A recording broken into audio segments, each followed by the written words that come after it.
chaotic entrance. Well, welcome to Beverage Forum, Olivia, Dan. Can you share a little bit about your journey from when Trip started to now hitting $100 million in revenue? How does that happen? Absolutely, yeah. So it all started a few weeks before our wedding.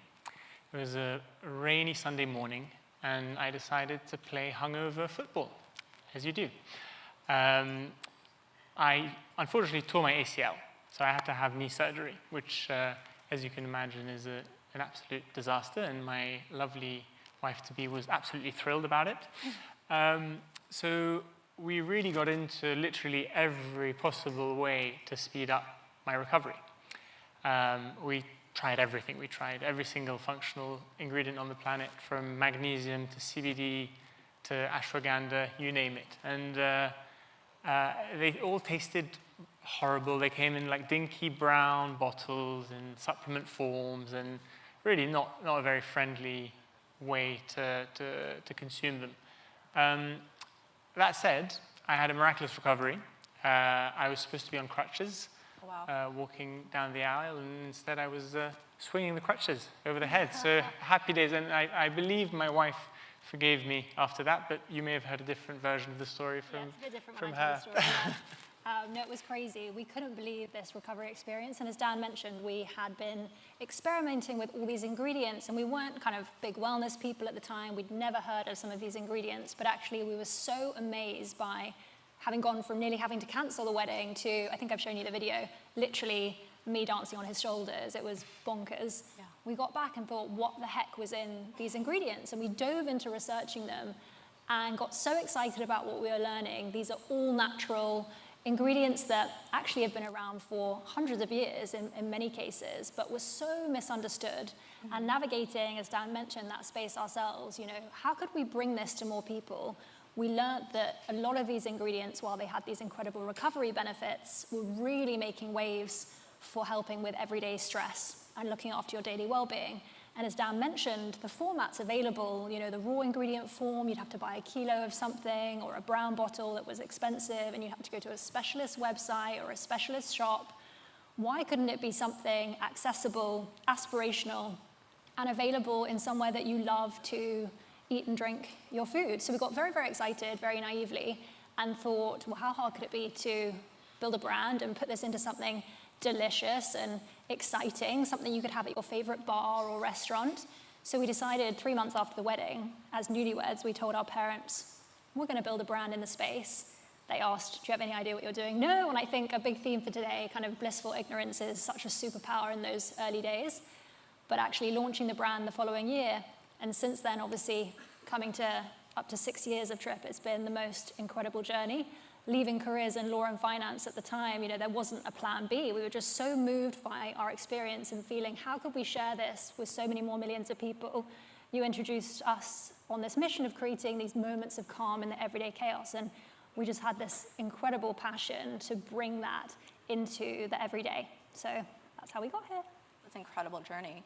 So Trip isn't just a drink. It's really a lifestyle brand that hundreds and thousands are proudly posting about. Yeah. From going viral on social, how does Trip build such a community, and what guides your decisions when creating something new?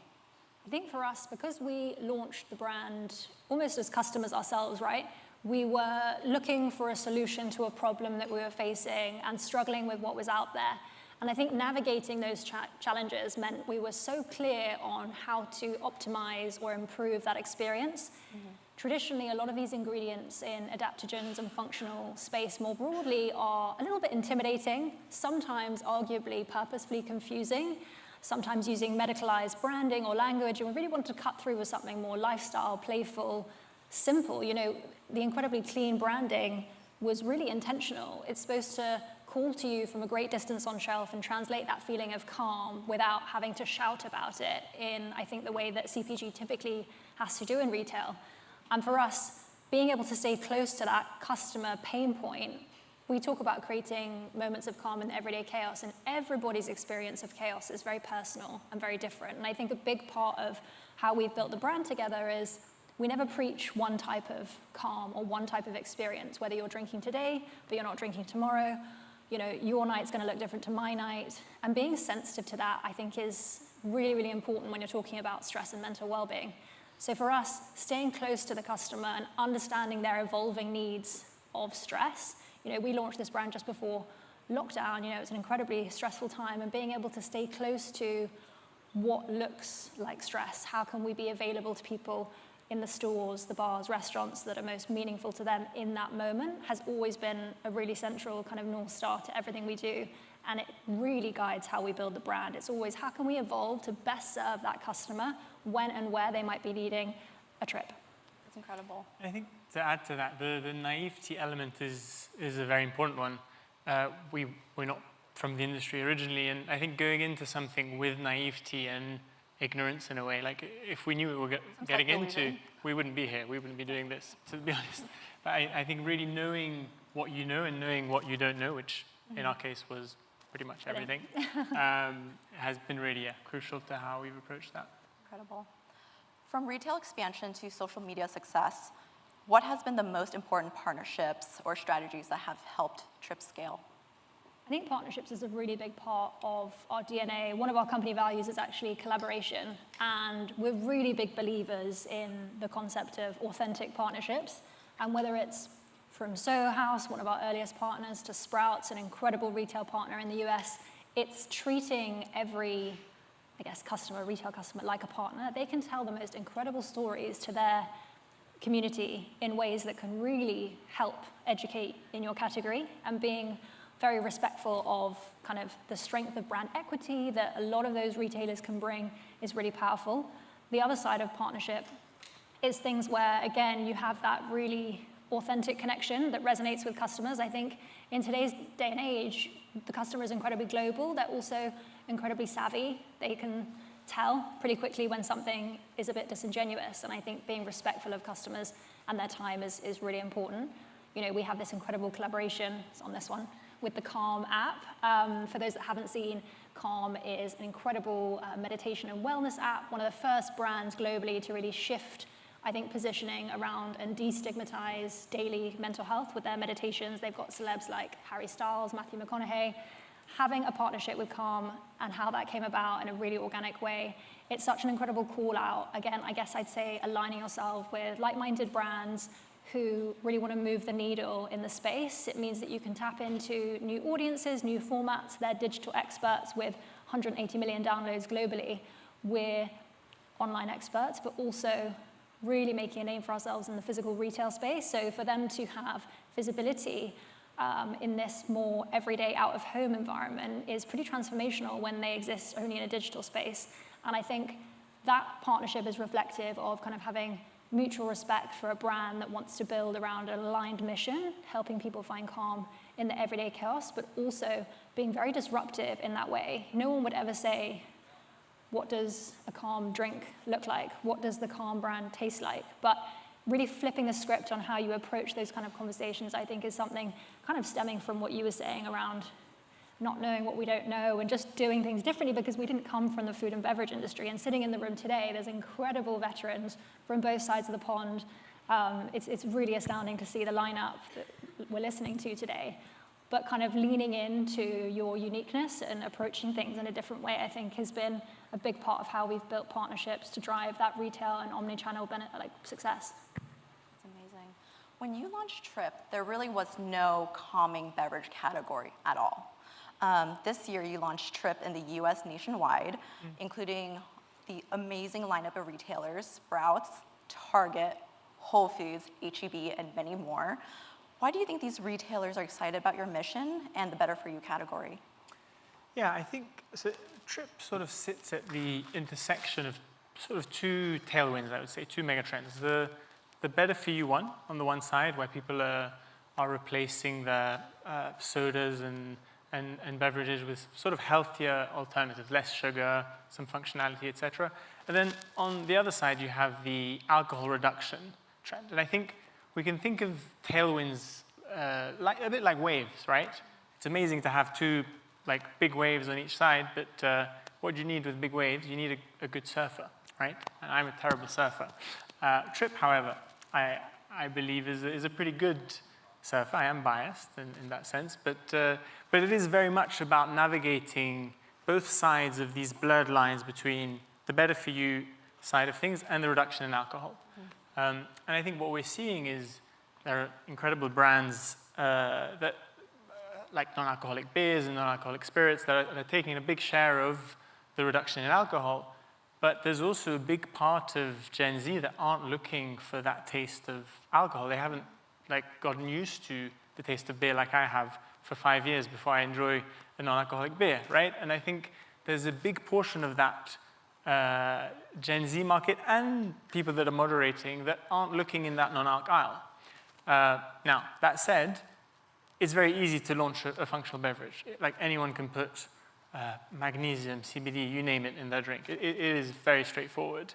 But it's not easy to really play alongside these blurred lines and be a replacement for alcohol. I think Gen Z need to discover you on platforms like TikTok, like Instagram. They need to see the sober influencer recommending you. And I think they look for aspirational brands to be their go-to beverage instead of alcohol. Mm-hmm. And I think that's where Trip is very fortunate as a brand to navigate that space. And it's a really exciting space. Now, in terms of why we've navigated that space, social media has been incredible. Mm-hmm. It's just an amplification of a message which brands like, category creators like Red Bull didn't have 20 years ago. Mm-hmm. And I think that's why we're really, as you said, creating this category, but it's going really fast thanks to that.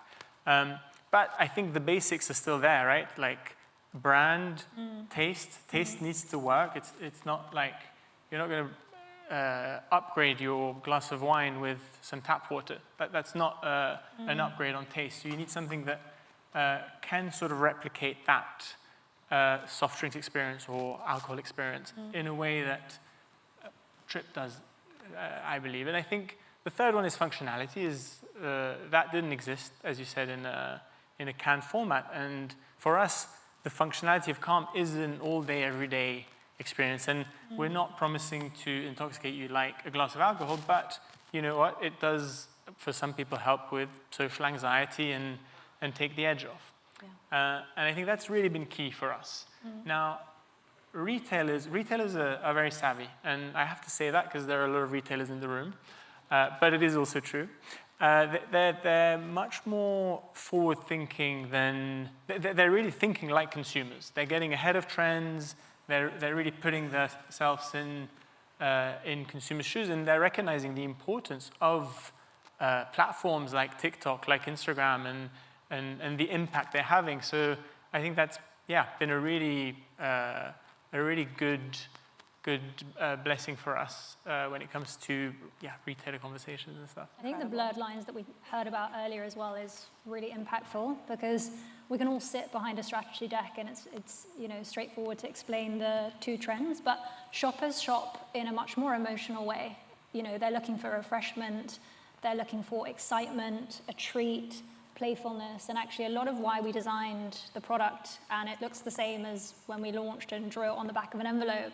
It's something that navigating that experience ourselves, when Dan talks about brand and product, it shouldn't be, oh, why aren't you drinking? It should be, oh, what are you drinking? Tell me about that. We really wanted to flip the script and empower people with this product and leading with brand to feel that they could talk about how they're doing, whether they are feeling socially anxious. And I think it's very unusual for brand and product to be able to deliver on that when you're talking to two quite different need states. But from a retailer perspective, like you mentioned, how exciting for a retailer to be able to sell this product a ton through the evening, take-home occasion.